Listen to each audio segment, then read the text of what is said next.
Dans la formation précédente, nous avons appris à articuler trois listes déroulantes entre elles par formule Excel relativement simple au demeurant. Sur ce socle, nous souhaitons maintenant produire l'extraction des informations de la base de données en corrélation avec les choix entonnoirs émis par le biais de ces listes déroulantes articulées en cascade. C'est ce qu'illustre la solution finalisée présentée à l'écran. Sur la droite de la grille d'extraction, l'utilisateur actionne une première liste déroulante pour choisir un département comme, pourquoi pas, celui de la Drôme. Et aussitôt, comme vous pouvez le voir, toutes les activités de sortie de ce département sont extraites dans la grille au centre de l'écran. Dès lors, il affine son choix en déployant la deuxième liste déroulante pour désigner une ville dans ce département, pourquoi pas le chef-lieu, celui dans lequel il y a le plus d'activités, la ville de Valence. Instantanément, les propositions se restreignent pour n'offrir plus que les activités de sortie dans cette ville et pour ce département. S'il le souhaite, il peut encore affiner les résultats en actionnant la troisième liste déroulante pour choisir une activité recensée dans la ville de ce département, par exemple les restaurants. Et aussitôt, d'ailleurs le résultat est flagrant, dans cette base de données, un seul restaurant est référencé, donc les extractions se mettent aussitôt à jour pour faciliter les choix de l'utilisateur. Si nous choisissions par exemple la catégorie hôtel-restaurant, nous aurions un peu plus l'embarras du choix. Pour aboutir à cette solution, nous devons axer le développement sur la base des travaux précédents ayant permis d'articuler ces trois listes déroulantes entre elles. Et comme toujours, ce classeur Excel est offert au téléchargement depuis le site bombage.fr. Nous trouvons bien la grille d'extraction entre les colonnes B et E. Les listes déroulantes articulées entre elles, grâce aux travaux précédents, sont respectivement placées en cellules G4, G7 et G10. Si vous affichez le gestionnaire de nom en cliquant sur le bouton gestionnaire du nom dans le ruban formule, eh bien, vous constatez que quelques plages stratégiques ont été nommées de manière à les rendre dynamiques. La plage nommée table tout d'abord représente l'intégralité des données de la base de données placée dans la feuille intitulée BDD. C'est à partir de cette source d'information que nous allons produire les extractions croisées. Les trois autres plages, donc qui représentent respectivement la colonne des activités, celle des départements et enfin celle des villes, eh bien, sont toutes bâties d'ailleurs, comme pour la première table, sur la base de l'imbrication des fonctions décalées et nbval pour adapter dynamiquement leur hauteur au potentiel nouveau contenu ajouté à la suite de la base de données. Pour bien comprendre la formule matricielle finale à bâtir, nous proposons de décomposer la construction de sa syntaxe en trois étapes. Dans un premier temps, nous souhaitons extraire uniquement les activités de sortie répondant favorablement au choix du département par l'utilisateur par le biais de la première liste déroulante, en G4.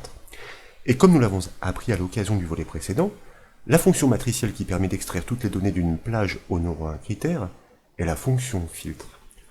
Pour procéder, je vous invite tout d'abord à cliquer sur le bouton fermé du gestionnaire de nom, et puis nous allons aussi commencer par choisir un département en G4, nous allons revenir sur celui de la Drôme qui est assez riche, puis je vous propose de cliquer sur la cellule B4 pour désigner la première case de l'extraction. Dès lors, et naturellement, nous tapons le symbole égal pour initier la syntaxe de la formule matricielle.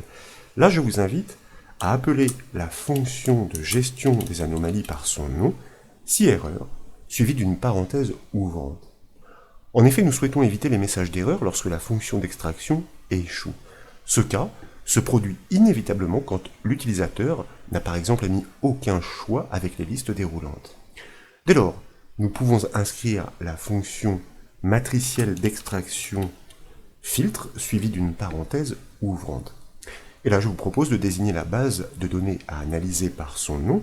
Nous l'avons vu, elle se nomme table. Elle est reconnue par le nom table. Dès lors, nous pouvons taper un point-virgule pour passer dans l'argument du critère à observer sur cette source.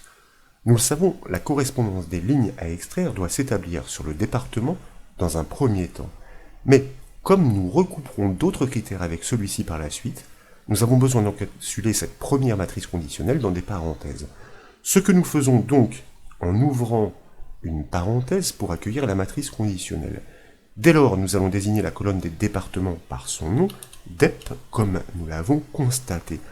Puis nous tapons le symbole égal pour annoncer le critère à honorer. Et dès lors, nous pouvons désigner le département choisi par l'utilisateur en cliquant sur sa cellule G4.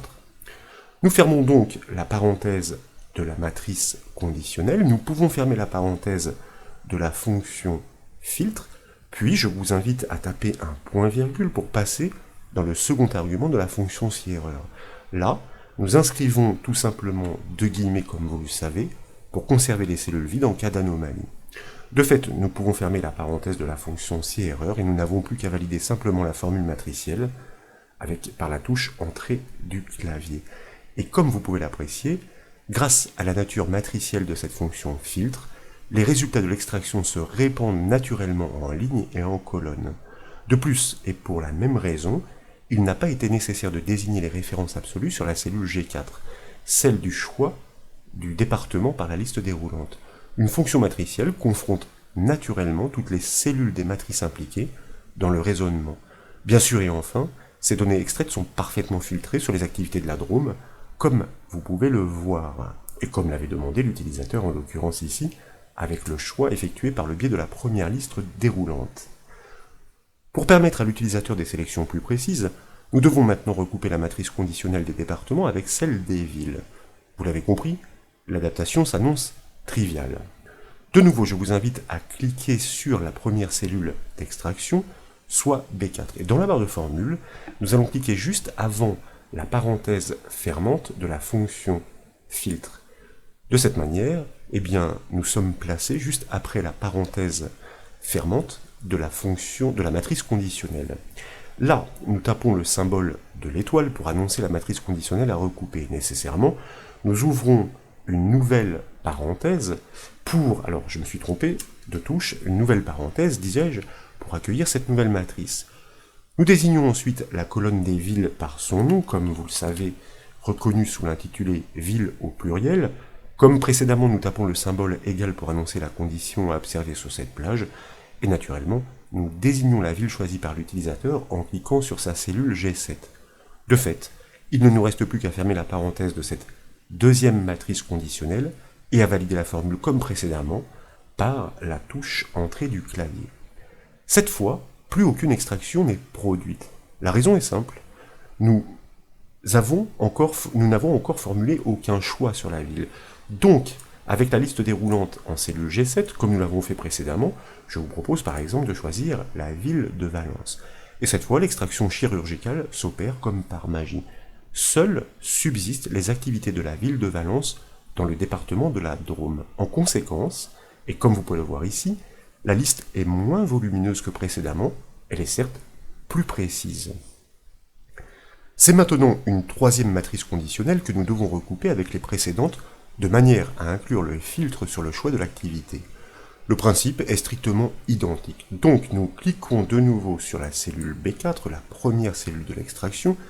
Dans la barre de formule, nous allons cliquer juste avant la parenthèse fermante, voyez-vous ici, de la fonction filtre, pour nous placer juste après la parenthèse fermante de la deuxième matrice conditionnelle. Comme précédemment, nous tapons le symbole de l'étoile pour annoncer la troisième condition à regrouper. Nous ouvrons une nouvelle parenthèse pour accueillir la dernière matrice conditionnelle. Nous désignons la colonne des activités par son nom. ACT, nous tapons le symbole égal pour annoncer le critère à respecter. Et là, nous cliquons sur la cellule G10 du choix de l'activité émis par l'utilisateur. Si bien que nous pouvons fermer la parenthèse de la troisième matrice conditionnelle et valider la formule matricielle avec la touche entrée du clavier. Les symptômes sont les mêmes que précédemment. Aucune activité n'est extraite. Par contre, si vous choisissez effectivement une activité avec la troisième liste déroulante en cellule G10, comme hôtel-restaurant, pourquoi pas, aussitôt l'extraction se réalise. Par ces recoupements de conditions en cascade, nous obtenons une liste de choix encore plus affinée que la précédente. Cependant, il manque un petit quelque chose pour que cette application soit totalement ergonomique. Rien n'empêche l'utilisateur de ne pas vouloir restreindre ses choix ou de ne les restreindre que partiellement. Pour une application plus souple, des résultats doivent être livrés sur le département seul, sur le recoupement du département et de la ville, et encore sur le recoupement des trois listes. Pour cela, il s'agit d'engager ces autres matrices conditionnelles sur critères grâce à la fonction Excel-ci. Ce que je vous propose de faire tout d'abord en sélectionnant de nouveau la cellule B4, et voyez-vous ici, donc, le critère dans tous les cas sur le département doit être émis, car il s'agit du choix parent, dans ces choix entonnoirs. En revanche, rien ne doit imposer l'utilisateur de recouper cette première condition avec celle sur les villes, et à plus forte raison avec celle sur les activités, c'est à lui de voir. C'est la raison pour laquelle, dans cette matrice conditionnelle, nous allons engager si et seulement si une condition est vérifiée, donc fonction si parenthèse ouvrante. Cette condition consiste à vérifier si la cellule G7 du choix de la ville est différent de guillemets. Si ce test est concluant, cela signifie que l'utilisateur a bien émis, ma foi, une volonté d'extraire les informations au détail près sur la ville, auquel cas nous engageons notre matrice conditionnelle, c'est-à-dire l'égalité sur la colonne des villes, avec le choix de cette ville. Dans le cas contraire, donc nous plaçons après cette matrice conditionnelle, point virgule, nous allons inscrire le chiffre 1 et fermer la parenthèse de la fonction si. Pourquoi le chiffre 1 ? Parce que par défaut, si nous ne définissons pas, spécifions pas ou précisons pas ce cas contraire, notre branchement va répondre par la valeur 0, ce qui va avoir pour effet de supprimer, d'effacer tous les indicateurs booléens révélés par la première matrice conditionnelle des positions des lignes concordantes. Avec le chiffre 1, donc multiplication, nous conservons en l'état ces positions pour n'extraire que les activités de sortie sur le département lorsque la ville n'est pas définie. Dans le cas contraire, nous poursuivons bien comme précédemment le recoupement des deux matrices conditionnelles. De la même façon, ma foi, dans la troisième matrice conditionnelle, nous souhaitons l'engager si et seulement si la cellule G10 n'est pas vide, différente de guillemets, signifiant qu'une activité est bien définie, donc nous engageons cette matrice conditionnelle, et dans le cas contraire, donc après cette matrice conditionnelle, comme précédemment, nous allons inscrire le chiffre 1 pour ne pas supprimer les précédents résultats potentiellement recoupés, et nous fermons la parenthèse de notre fonction si. Nous pouvons donc valider la formule par la touche entrée du clavier. À ce stade, comme vous pouvez le remarquer, rien ne change. Mais cette fois, si vous choisissez seulement un département, donc par exemple celui du Var, vous obtenez, malgré l'absence de précision sur la ville et sur l'activité, l'ensemble des activités de sortie qui sont effectivement recensées dans ce département du Var. Tandis que précédemment, avec la construction que nous avions aboutie, lorsque les trois conditions n'étaient pas recoupées, aucune activité n'était extraite. Désormais, si vous recoupez ce département avec une ville, nous allons choisir le chef-lieu, par exemple la ville de Toulon, vous remarquez que nous restreignons bien l'extraction chirurgicale, pourrions-nous dire, aux villes de Toulon dans le département du Var. La liste est effectivement beaucoup plus courte, en l'absence pourtant de précision sur l'activité. Et bien entendu, si maintenant nous venions à augmenter cette précision en choisissant d'isoler uniquement les hôtels-restaurants, vous constatez que, une fois encore, notre extraction sur 3 critères recoupés fonctionne à merveille grâce à cette fonction matricielle filtre et des matrices conditionnelles exploitées en arguments et recoupées entre elles. Voilà donc pour le développement de cette application, j'espère qu'elle vous a plu. Si c'est le cas, comme toujours, je compte sur vous pour mettre un petit j'aime à la vidéo, et comme vous le savez, vous pouvez retrouver tous les développements, toutes les applications, formations et astuces sur le site bombache.fr. Je vous remercie.